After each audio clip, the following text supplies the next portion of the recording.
Hey everyone, welcome back to Stars of the Diamond, and my name is Rhett, and it has been a little bit since I have made a video, and a lot of that is just due to kind of taking a little bit of a step back from the hobby to a degree. Over the summer, I just haven't really made a lot of purchases, haven't had as much time on my hands, but I plan in the next little bit to be doing a lot more videos. But without further ado, I'm going to kind of show today a recent pickup that I had from an awesome auction house. If you've never heard of or seen vintage non-sports auctions, that's where this kind of haul of stuff comes from. So this lot today is going to be predominantly non-sports items, but it's run by a good friend of mine, Tom Boblet, and here's his information.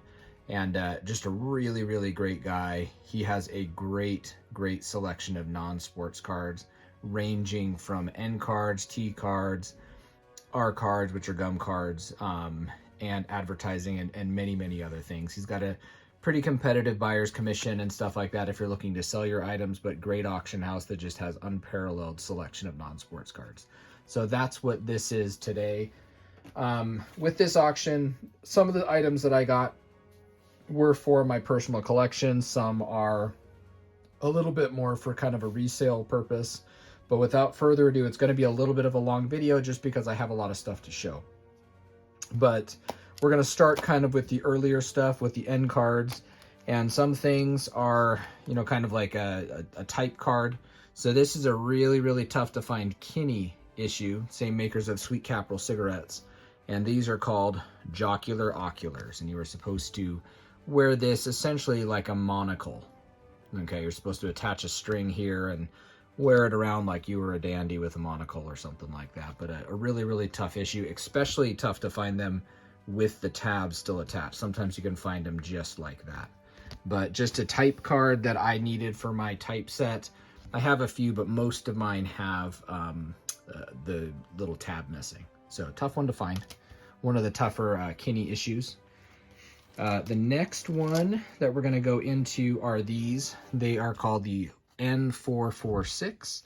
They're DE Rose and Company, and there's a couple different types like this. So this is one of the types. Is actually probably the toughest type, is the gold borders. There's the red borders, and then there's these colored ones. The color ones are the most pretty. And so they're individual actresses. There's also some scenes.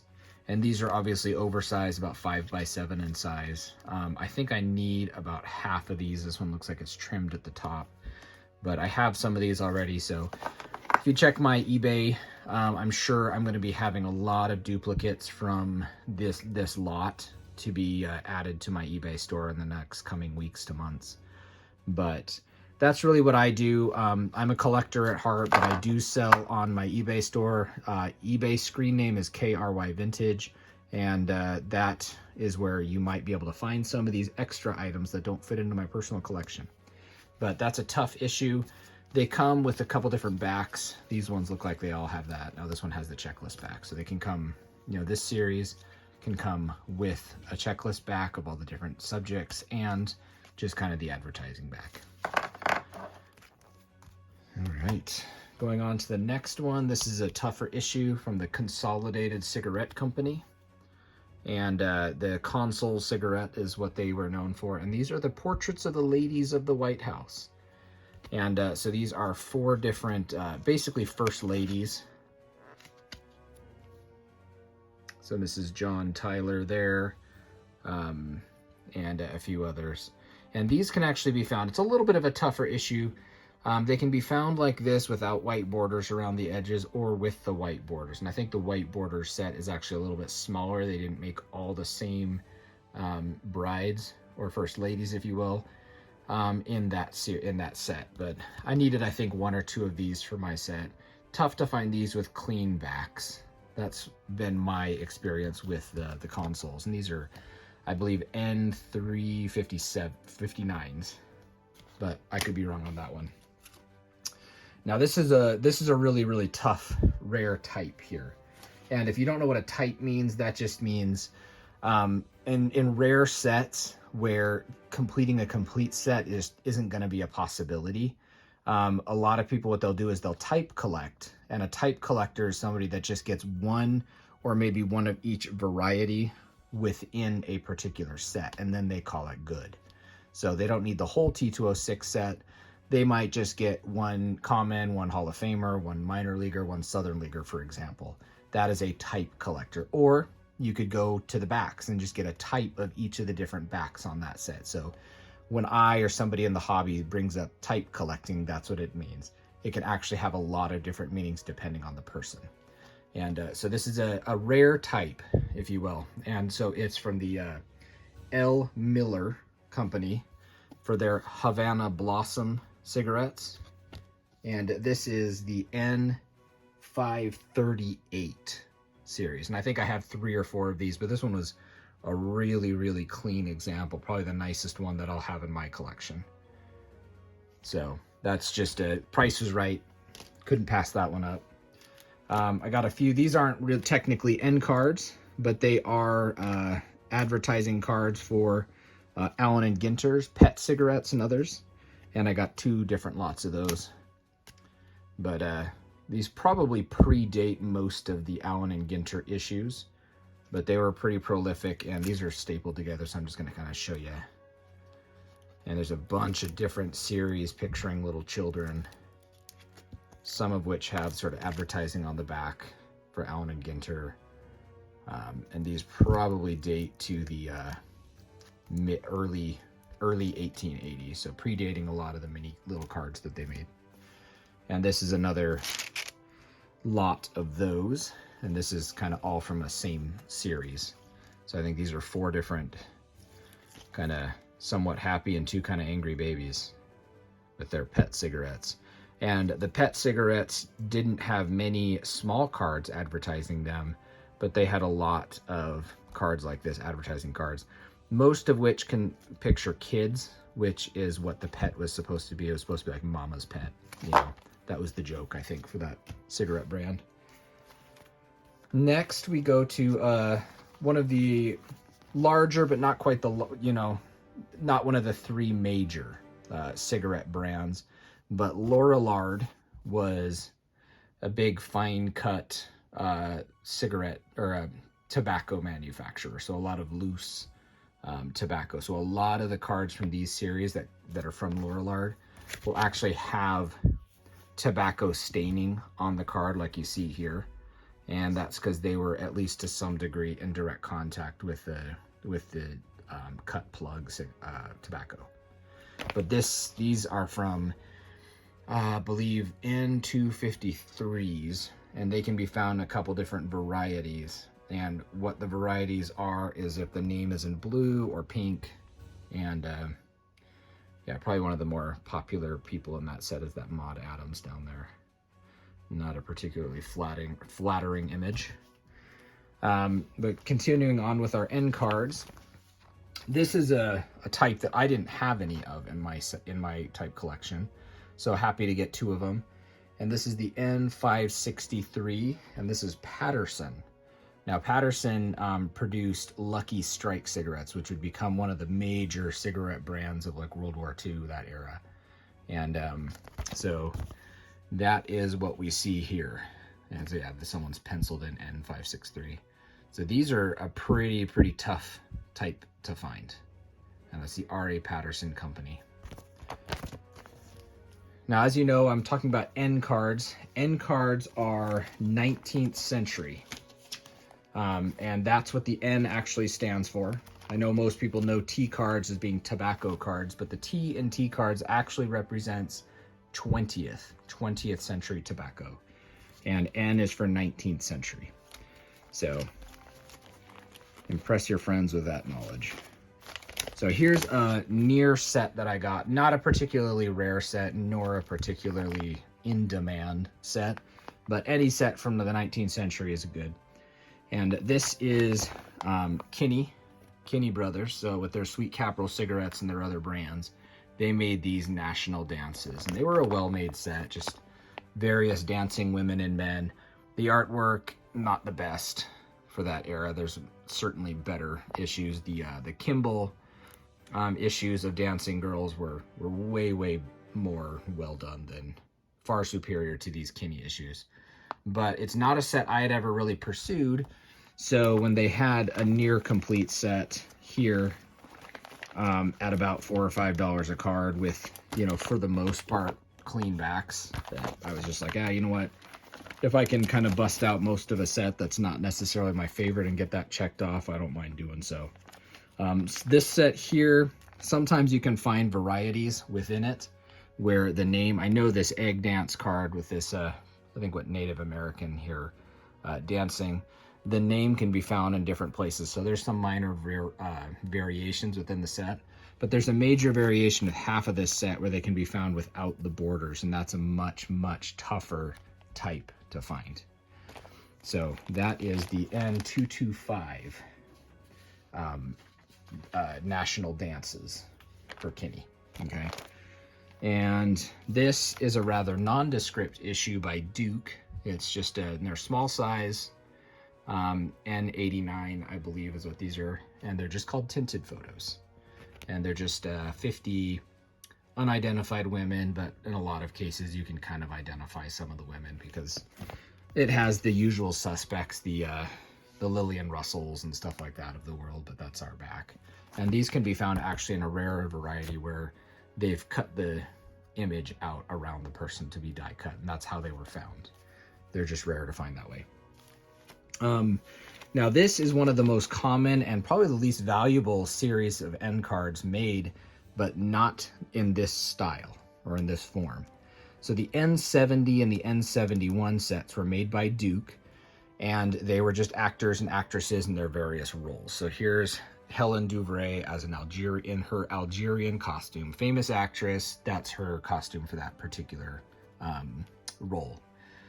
But normally they're found in sort of a small size. So if you kind of compare that to this card right here, you can see that that inner portion is about the size of a regular T206 card, for example, something like that. But these are actually medium-sized cards because they made triples, 3 of the same person with the honest long cut, which tended to be the large variety for Duke. This is what's called the medium size. The medium Duke cards are by far the hardest ones to find. And that was only issued not with Duke cigarettes, but on the back, these will say Duke's Mixture. And so these are cards that if you have any of them, I always pick these up. Okay, whenever I have a chance to pick up Duke's Mixture cards that are kind of medium-sized Duke cards, and they're in a lot of different series, I do. And so some of these I'll probably keep. These were fairly clean examples. Some are a little bit lower grade that John drew down there, but these were actually pretty good. And if you can find 11 at the same time, by all means, I'll take those all day long. All right, and I think my final 19th century pickup is one of my favorite sets of all time. Okay, so this is the N86 series called Perilous Occupations. Now, this series basically is 50 cards showing people doing occupations which were at that point in time, about 1888, 1889, were considered to be dangerous. And they're pictured, and the artwork on these is just pretty awesome. And one thing I will point out on these is that you can find these cards with a variety of different color in the background. And if you're a real kind of master set collector, that's how you collect them. I haven't really necessarily pursued that, but if I find one in a different color that I already have, I just keep it. So, and I think I have one in here that shows the same card. Yeah, right here. That's the same card with 2 different colors. So this came sort of this greenish issue. And so this is a Mountain Surveyor. And here's a white background and a green background. But a tough beat for any policeman. Those rabble-rousers are throwing bricks at that policeman. That seems fairly perilous. Snake Charmer. Western cattle ranching. The Pickett's death, the Pickett's line there. Rafting logs. Sliding down rope in circus. Yeah, some of these. Oh. Safe robber. Yeah, that would be a perilous one, especially that, because that cop has him in his sights. So anyways, it's just a pretty awesome series of cards. And I have about half the set. This was just a pretty good grouping of them. And as with all 19th century cards, for those that are sort of unaware, 19th century cards come on pretty thick stock. Okay, so they're pretty hardy cards, but a lot of times they'll come skinned, because if people were putting them in albums, for example, they wouldn't want their album to weigh 50 pounds, so they would actually rip the backs off, keeping the fronts, and paste just the fronts in the album, and that's what's called skinned. And so these have, you know, pretty clean backs, relatively clean backs. And so here you can kind of see it says, let's find a clean one here. 50 scenes of perilous occupations packed in Duke cigarettes by Knapp and Company. That's the lithographer. But, you know, I try to get my 19th century stuff with clean backs. Obviously, we got some damage here. This one has some moisture damage. But, yeah, relatively clean backs on these. And that's what really kind of made me want to pursue this particular group. So I'll find what I need out of these and keep those and put the next ones up for sale probably at some point in the coming months or weeks. So that kind of brings me to our next grouping, which is our T series. And I'm going to kind of talk a little bit about this next grouping of cards. So we think of kind of 19th century cards as being up to about 1890, because in 1890, Duke basically bought out all the competition. And they started producing, and they formed a monopoly, the American Tobacco Company. And that monopoly basically put a stranglehold on any need for them to be advertising in the United States, because they owned the entire cigarette market. And they did that until about 1908, when that monopoly got broken up, which is why we see in 1908, 1909, a resurgence of tobacco cards, because now all of a sudden there's competition again. And that brings us to kind of the second heyday of tobacco issues. 1909, 1910, you get your T206 series, things like that, kind of swept the nation just like it had in the 1880s. And what a lot of people don't realize is that between 1890 and 1908, while the American Tobacco Company had a stranglehold on the American market, they did not have a stranglehold in the world market. And so in between there, the American Tobacco Company was looking to ship their cigarettes worldwide. And they were the most prolific producer of cigarettes in the world. And when they did that, they still advertised in other countries. Most of the time, the cards were actually made in the United States, packaged here, and then sent overseas to Japan, the Middle East, Europe, all over the world.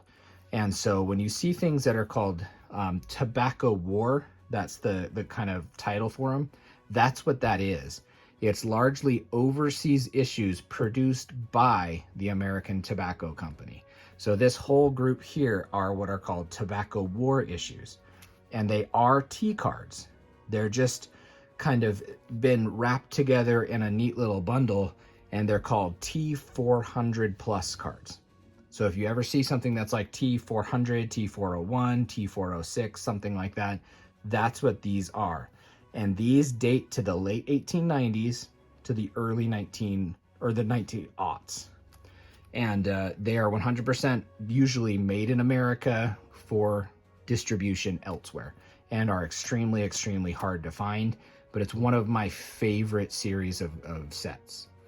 So what we'll see here, most of these that I got in this group are from a company which was sort of the sister company of the American Tobacco Company, but they were making cigarettes and distributing cigarettes in Japan. And they had an exclusive agreement with the American Tobacco Company. And this brand, I'll show you one of the girly cards here, they have the prettier back, were made by this brand right here, Murai Brothers in Japan.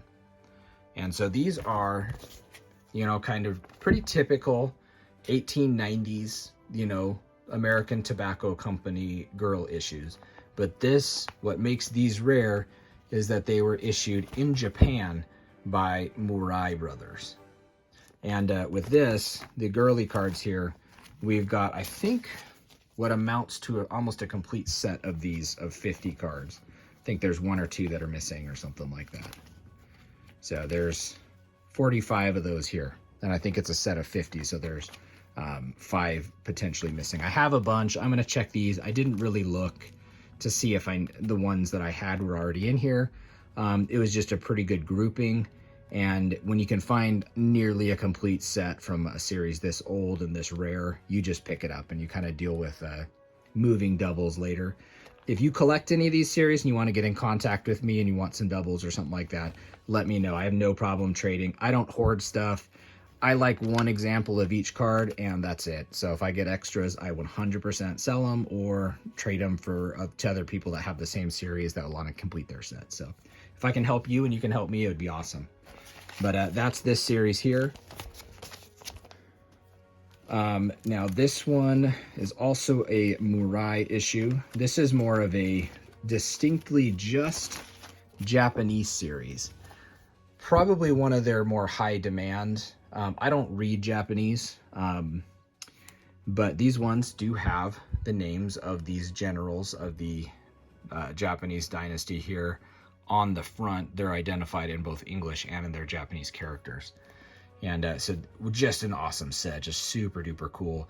These date to about 1898, thereabouts. And so I have some of these.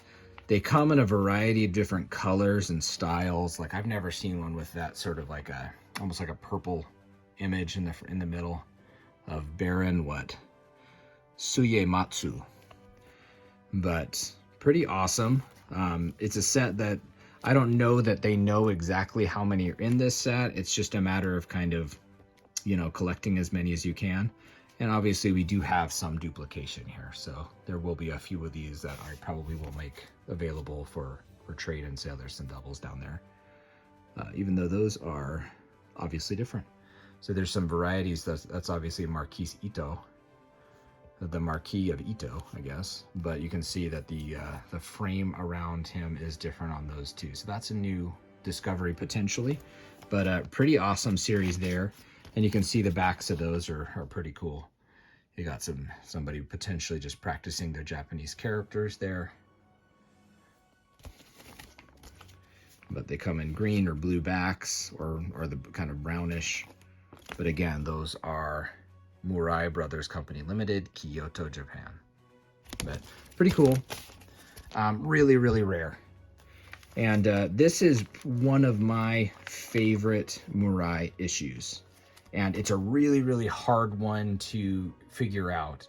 But it talks here on the back. And one of the reasons I like these so much is that you think, well, that's just a Japanese card, right? I mean, it just has Japanese characters on it.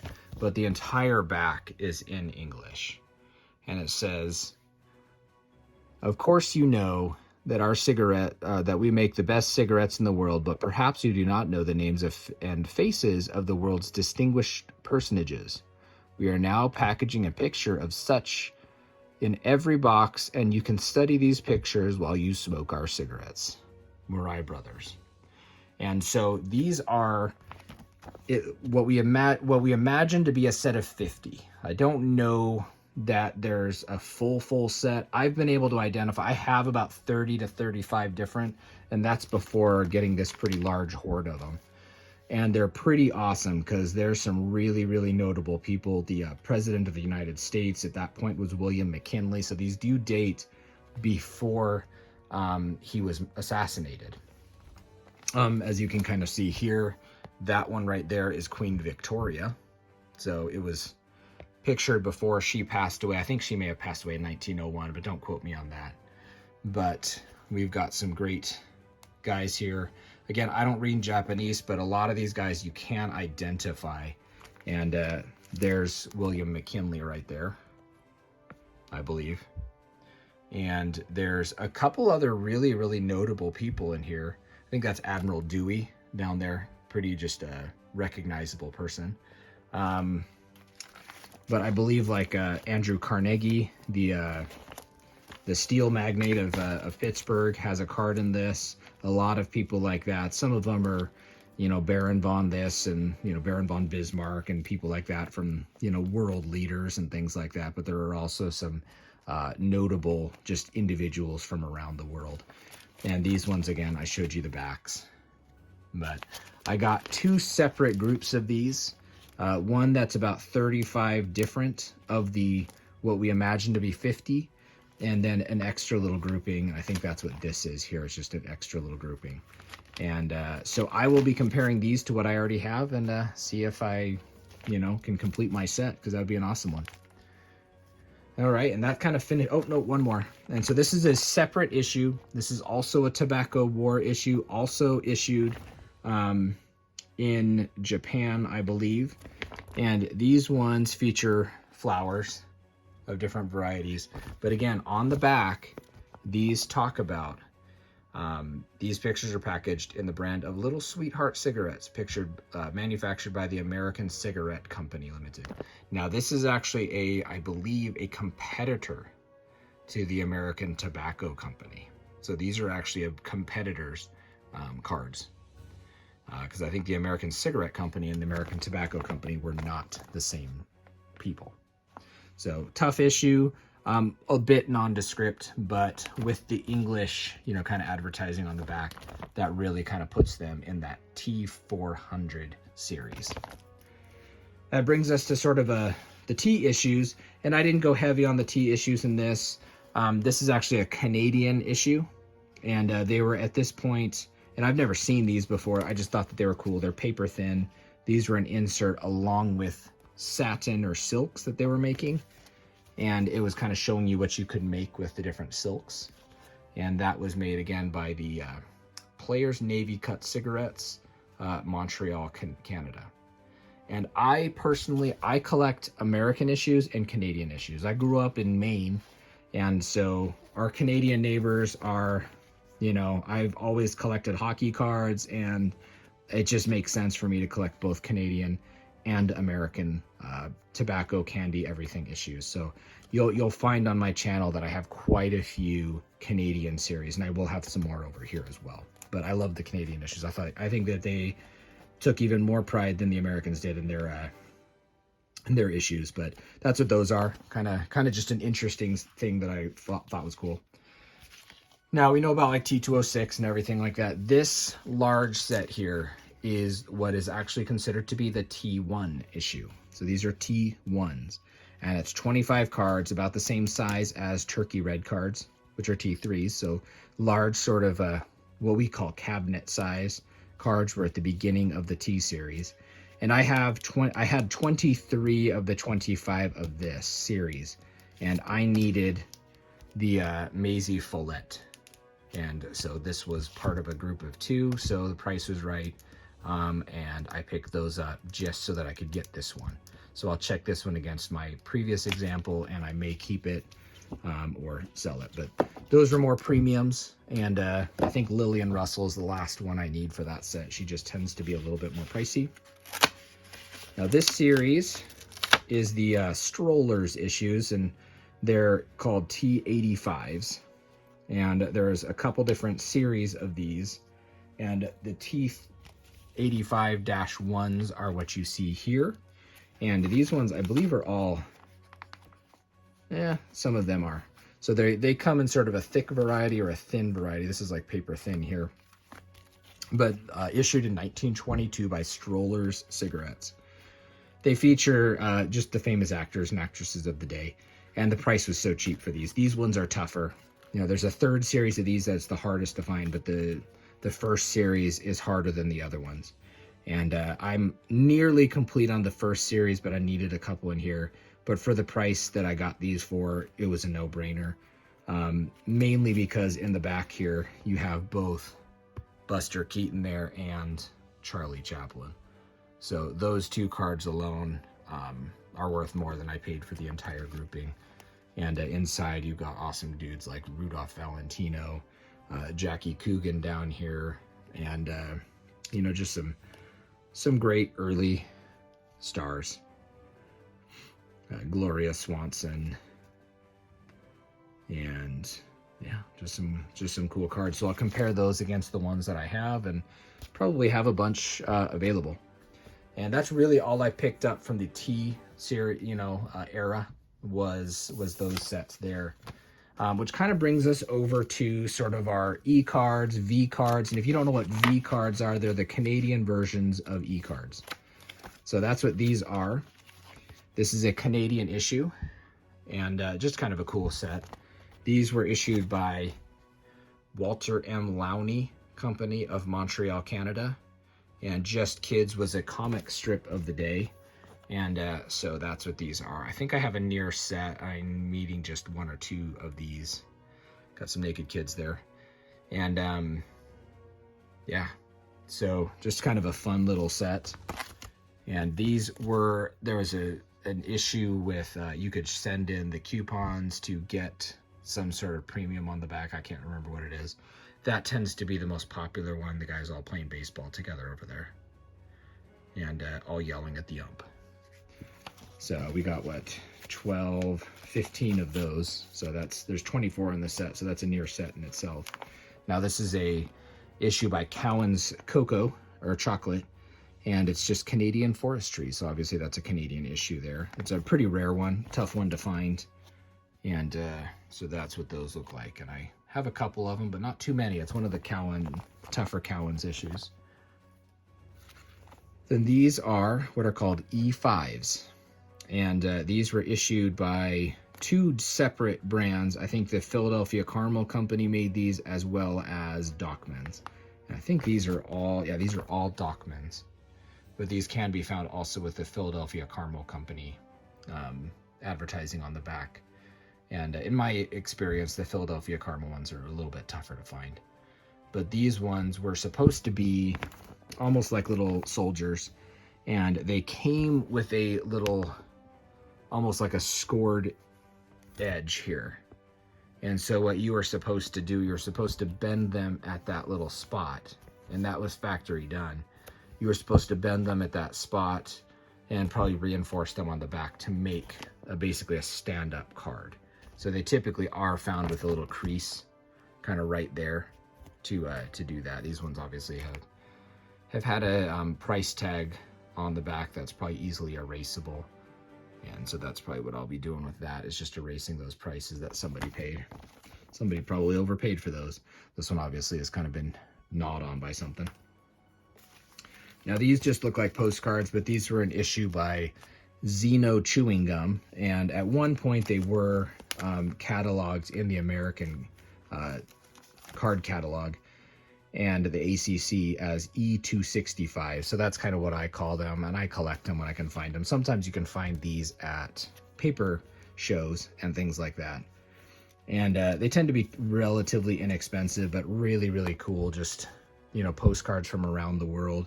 Sometimes they'll actually even sneak in an advertisement somewhere within the image itself.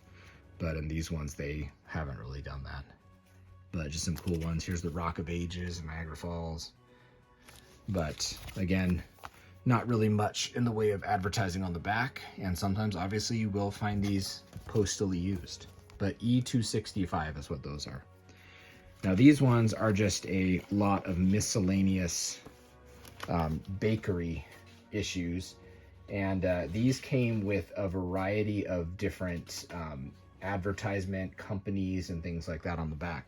I believe these are referred to as D18s, but they almost probably a countless number of different bakeries issued these particular cards. So you can kind of see here's the Schultz's A1 bread, whereas over here we've got Schultz's butternut bread, different series up here. So yeah, those are some birds. So we've got birds, red backs, black backs, blue backs. These ones look like they're all from the same, probably from the same source, where Schultz's was the brand that was being utilized by this person, family, whatever the case may be. But just kind of an interesting set. Paper thin, really super duper thin there. So tough to find those in decent shape, but just a fun, well done issue. I think they look pretty. Got a bird of paradise or something down there. And this is a Canadian issue. And this was produced by Saratoga Products. And it features various different British, Canadian, and United States bombing, fighting, training, and reconnaissance planes. And these were issued in golden Saratoga potato chips. So these are from about 1941, so World War II era, and were issued in potato chips in Canada. So these are a Canadian product from Toronto, as you can kind of see there. And this was a near complete set of these. I only had a few examples, so I was excited to be able to kind of pick up what amounts to a pretty complete near set of these airplanes. But yeah, just really, really cool. Love stuff like this. I really, really love obscure issues like that. And when I can find large groups that could put me at an almost a complete set of them, I love doing so. All right, and so that kind of brings us to some more modern stuff, and that's what's in this little group here. Now, this is a totally random lot of stuff. These are made by the American Tract Society, which is a biblical Christian organization, and you may recognize these because in the 1960s, early 60s when these were made, they made cards of some baseball players, Felipe Alou, Bobby Richardson, and some other guys all had their cards, but they also made some non-sports cards like this, and the non-sports ones are really, really hard to find. And I always kind of keep an eye out for them, but they had 8 different that I didn't have any of, so picked them up because the price was cheap.